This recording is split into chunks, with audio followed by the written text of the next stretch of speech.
Chapitre 8.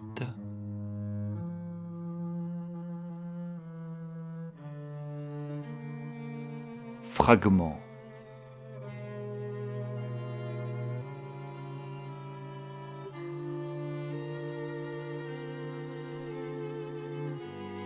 Parmi les papiers du docteur Robert Matheson, le médecin bien connu d'Ashley Street, qui mourut subitement d'apoplexie au commencement de 1892, on trouva une feuille couverte de notes au crayon. Ces notes étaient d'un latin abrégé et avaient évidemment été écrites très à la hâte. Le manuscrit n'a été déchiffré qu'avec de grandes difficultés, et jusqu'ici certains mots ont échappé à l'effort de tous les experts. Au coin de droite est écrite la date, 25 juillet 1888. Ce qui suit est la traduction des dites notes. La science profiterait-elle de ces brèves observations au cas où elles pourraient être publiées? Je ne sais et j'en doute. Certes, je ne prendrai jamais la responsabilité de rendre public un seul mot de ce qui suit, non seulement à cause de ma parole librement donnée aux deux témoins, mais encore parce que ces détails sont trop répugnants. Il est probable que, tout bien considéré, et après avoir pesé le pour et le contre, je détruirai un jour ce papier ou le laisserai sous scellé à mon ami D, m'en rapportant à sa discrétion pour, à sa guise, en faire usage ou le brûler.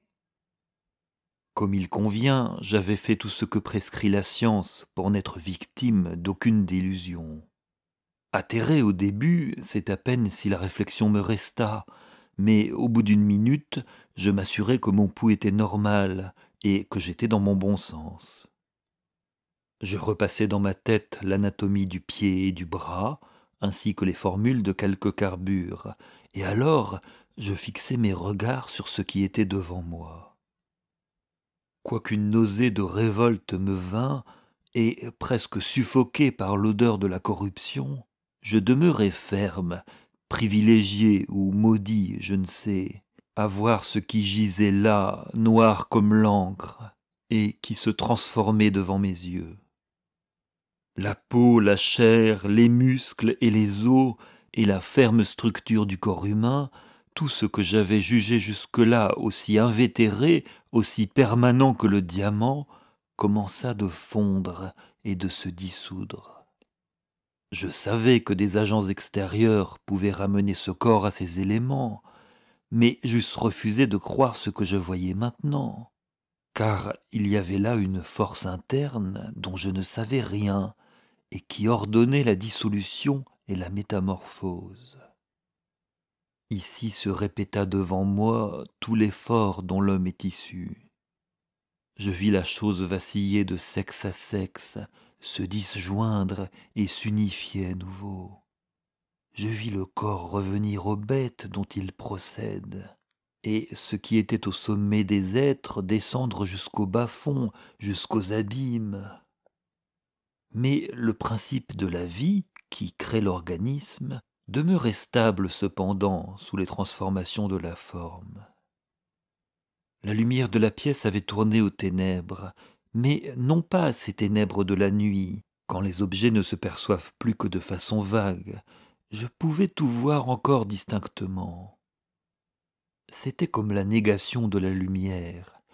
Les objets étaient présents à mes yeux, si je puis dire, sans intermédiaire. Et tellement que, s'il y avait eu un prisme dans la chambre, je n'en aurais pas distingué les couleurs. Je regardais toujours. Bientôt je ne vis plus rien qu'une substance pareille à de la gélatine.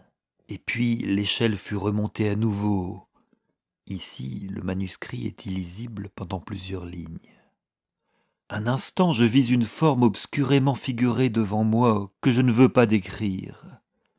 Mais le symbole en peut être retrouvé en d'anciennes statues et dans ces peintures qui ont survécu sous la lave, trop infâmes pour en dire plus long. Et l'indicible apparence, homme et bête, reprit forme humaine, et la mort vint enfin.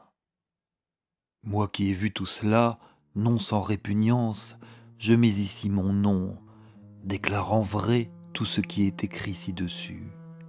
Robert Matheson, médecine doctor.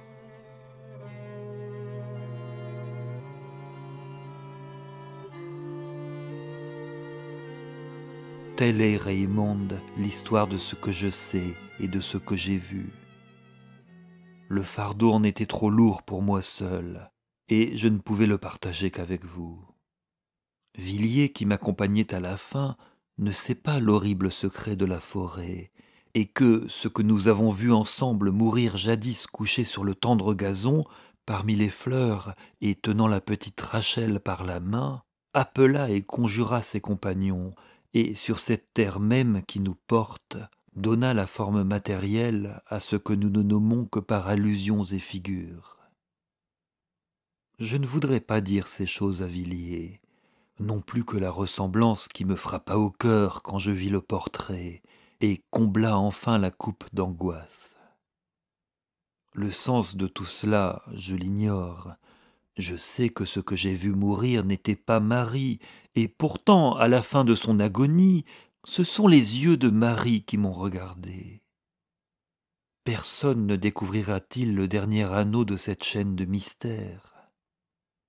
Si quelqu'un le peut, c'est vous, Raymond, et si vous savez ce secret, il vous appartient de le dévoiler ou non, à votre choix. Je vous écris cette lettre à peine revenu en ville.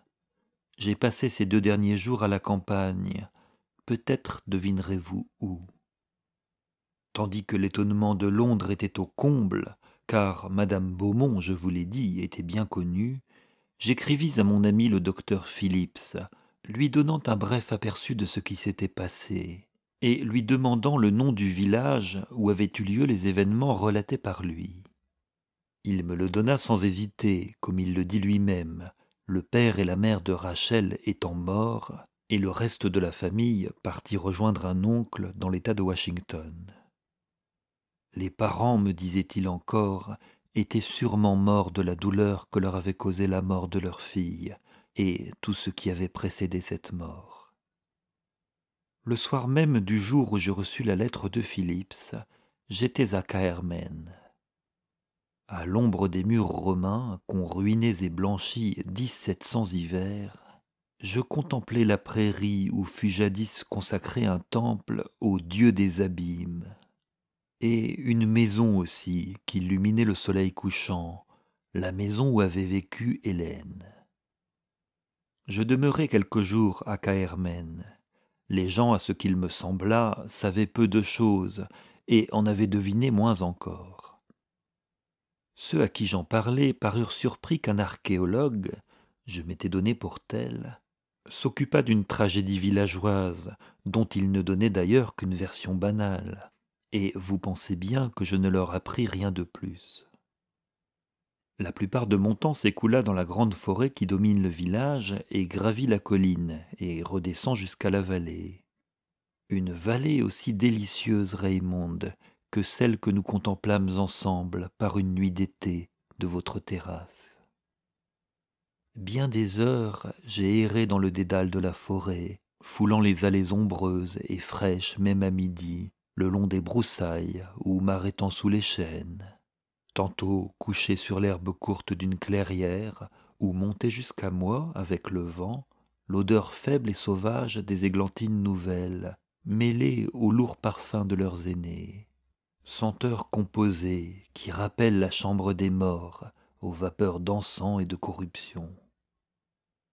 Je m'assis sur les bancs de gazon à l'orée du bois, contemplant par-dessus les fougères la pompe et la théorie des digitales dans le soleil couchant.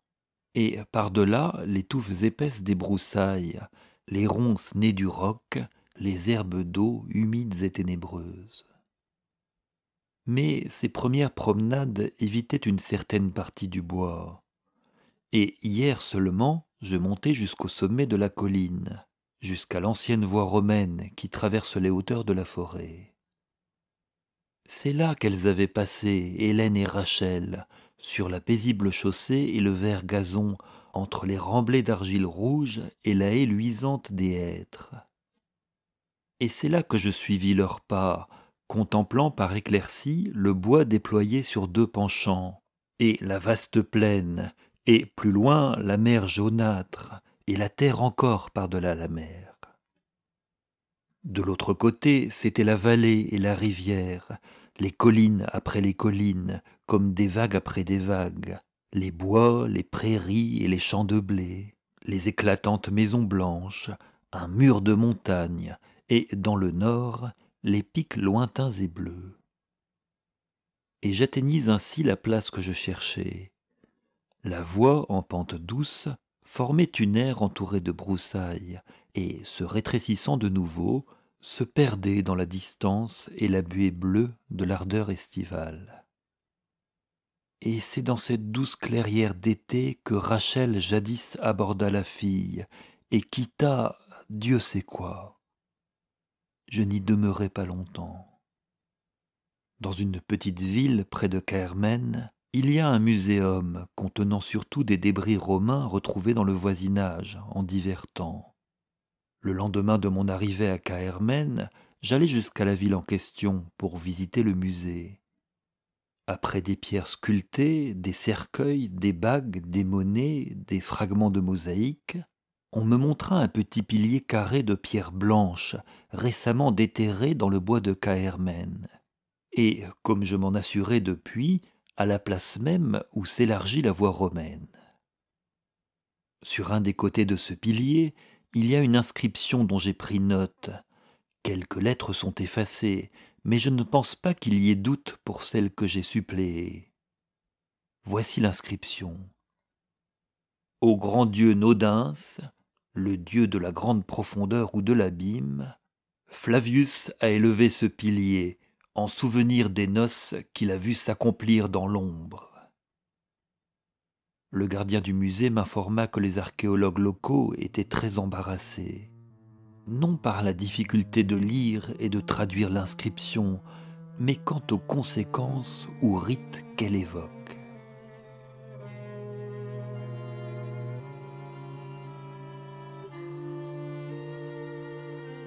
Et maintenant, mon cher Clark, passons à ce que vous dites d'Hélène Vaughan, que vous avez vu mourir dans des circonstances d'une horreur profonde et presque incroyable.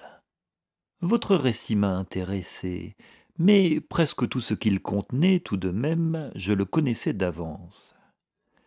Je m'explique facilement l'étrange ressemblance remarquée par vous dans le portrait et sur la face même d'Hélène. C'est sa mère que vous aviez connue. Vous rappelez-vous cette paisible et chaude nuit où je vous parlais du monde qui est par-delà les apparences et du grand Pan? Vous rappelez-vous, Marie? C'est elle qui mit au monde Hélène Vaughan, 9 mois après cette nuit-là. Marie ne recouvra jamais la raison. Elle resta alitée telle que vous l'avez vue et mourut peu de temps après l'accouchement. Je m'imagine qu'elle me reconnut à la fin. J'étais debout à son chevet. Soudain, le regard d'autrefois revint à ses yeux. Elle frissonna, gémit et mourut. J'ai accompli une mauvaise œuvre la nuit où vous étiez là, Clark. J'ai brisé la porte de la maison de vie sans m'inquiéter de ce qui pouvait entrer ou sortir. Vous me dites alors, je m'en souviens, assez durement et assez justement aussi dans un sens, que j'avais détruit la raison d'un être humain par une folle expérience fondée sur une théorie absurde. Vous eûtes raison de me blâmer, mais ma théorie n'était pas toute absurdité. Ce que j'avais dit que Marie verrait, elle le vit. Mais j'avais oublié que nul œil humain ne peut contempler cela impunément. Et j'oubliais aussi que la maison de vie une fois ouverte, il peut y pénétrer ce pourquoi nous n'avons pas de nom. Et la chair humaine peut devenir alors le voile de l'inexprimable. J'ai joué avec des forces inconnues, et vous en savez l'issue. Hélène Vaughan a bien fait de s'attacher la corde et de mourir, quoique sa mort dût être horrible. Cette face noircie, cette forme transformée sur le lit, fondante et passant à vos yeux de la femme à l'homme, de l'homme à la bête, et de la bête à pire que la bête, tout cela dont vous fûtes témoin m'étonne à peine. Ce que contempla le docteur appelé par vous, je l'avais observé longtemps avant lui, car je compris mon œuvre à la naissance de l'enfant. Et elle avait 5 ans à peine que je la surpris, non pas une fois, mais 100, jouant avec tel compagnon que vous devinez. Ce fut pour moi une angoisse constante, et après quelques années, sentant que je ne la pouvais supporter davantage, j'envoyai Hélène Vaughan ailleurs. Vous savez maintenant ce qui effraya Trevor dans le bois. Le reste de cette histoire et tout ce qui a été découvert par votre ami, j'en ai été tenu au courant malgré moi jusqu'au dernier chapitre. Et maintenant, Hélène est avec ses compagnons. Télos. Note. Hélène Vaughan naquit le 5 août 1865 à Red House, Breconshire, et mourut le 25 juillet 1888 en sa maison dans une rue qui donne sur Piccadilly et qui est dénommée Ashley Street le long de ce récit.